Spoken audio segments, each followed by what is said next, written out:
देखो तो प्रैक्टिकल है हमारा डायरेक्ट कैरेक्टरिस्टिक एपरेटस है। हमारा प्रैक्टिकल है क्या, वो देखो 3rd number practical, to draw V I characteristic of direct. V I characteristic हमने डायरेक्ट की प्लॉट करनी है। तो डायरेक्ट का आपको पहले सर्किट पता होना चाहिए। देखो डायरेक्ट का सर्किट आपको अगर देखना है तो ये आपको डायरेक्ट बना हुआ दिख रहा है, ठीक है। तो कैसा होता है डायरेक्ट, डायरेक्ट कुछ इस तरह का दिखेगा आपको।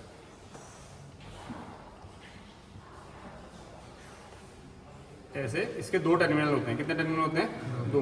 MT1 मेन टर्मिनल 1 और मेन टर्मिनल 2। ये दोनों केस में काम करेगा। अगर आप यहाँ से पॉजिटिव सप्लाई दोगे या नेगेटिव दोगे उस केस में भी काम करेगा। तो इसकी जो VI कैरेक्टरिस्टिक बनती है वो कुछ ऐसी बनती है जैसे आपने SCR में देखी हुई है। इनिशियल केस में जब ये ट्रिगर नहीं हुआ है तो इनिशियली केस में आपने वो पढ़ा है ना, PN जंक्शन में क्या होता है, डिप्रेशन लेयर बनती है। डिप्रेशन लेयर बनती है तो शुरुआती केस में क्या होता है, करंट इसमें नहीं जाएगी। जब बीच का आपका बैरियर पोटेंशियल टूटेगा उसके बाद इसमें करंट फ्लो होनी शुरू होती है। तो इनिशियली करंट इसमें जो होगी आपका, अगर ये आई और ये आपने V दिया, आप वोल्टेज का मान बढ़ाते रहोगे और आप देखोगे करंट का मान आपका बहुत कम रहेगा। जैसे ही आपका डिप्रेशन लेयर जो बीच की टूटती है तो अचानक से आपका वोल्टेज का मान क्या होगा, करंट का मान क्या होगा, बढ़ेगा।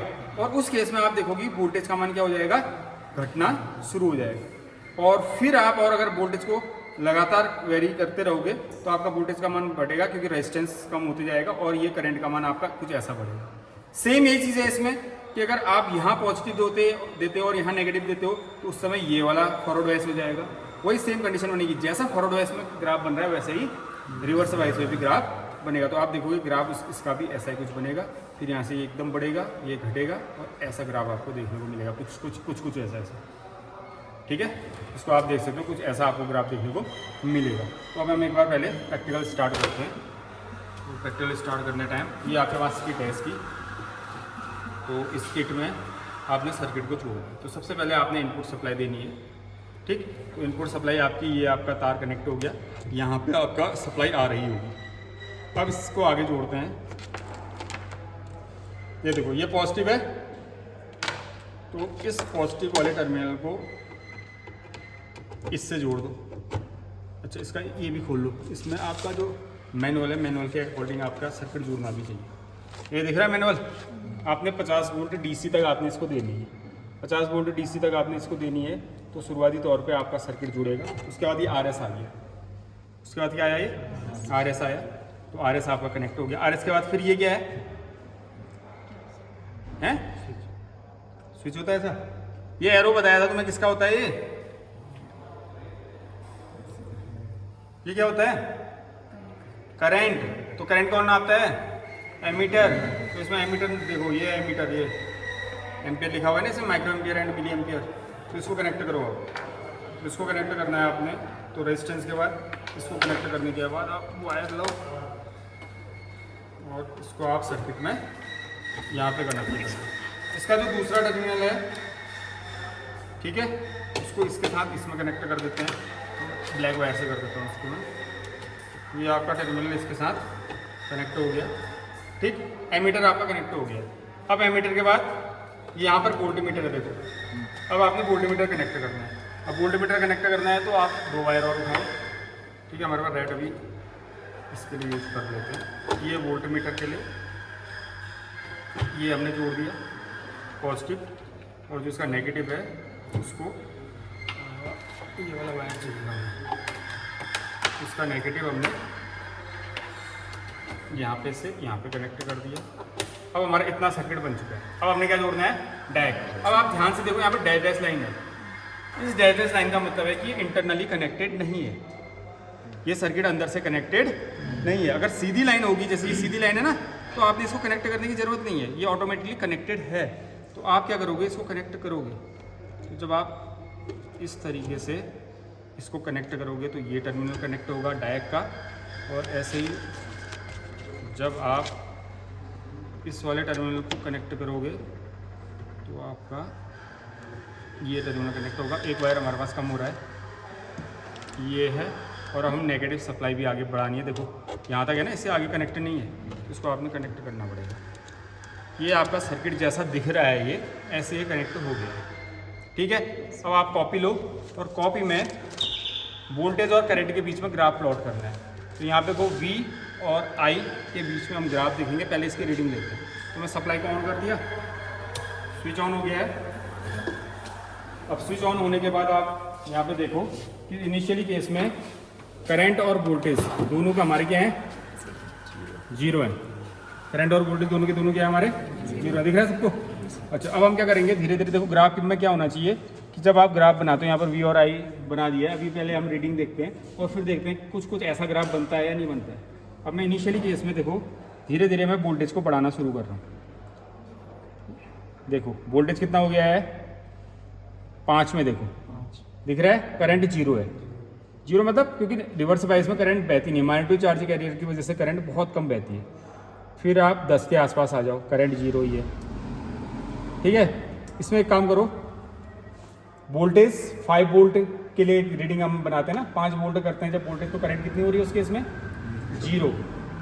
और ये माइक्रो 0 एम्पियर नहीं है, ये मिली एम्पियर है।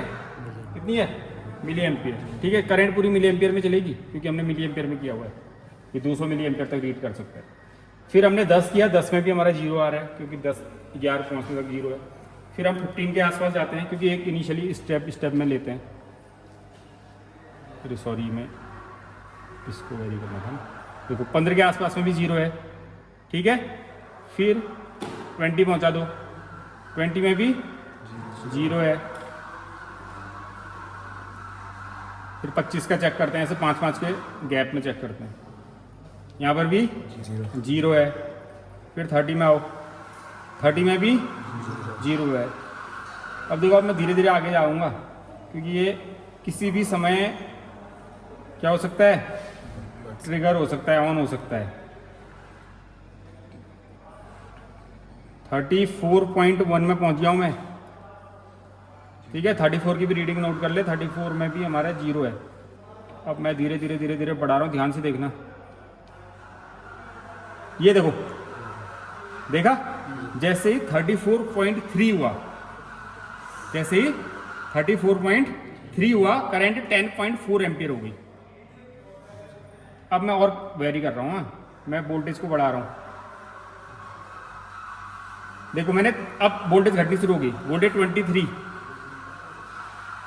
और ये 12.7। नहीं, ये रेटिंग गलत दिख दी, ये जो थी 34.3 जो जैसे ही हुई ना, करंट का मार्क बढ़ा और ये कम हो गई थी, ये मेरे ख्याल से ये कम हो गई थी। अभी इसको चेक करेंगे, ठीक है, ये कम हो गई थी। अब मैं और बढ़ा रहा हूँ। अब देखो 22.5 मैंने जैसे इसको किया है तो ये 16.6 एम्पियर करंट हो रही है।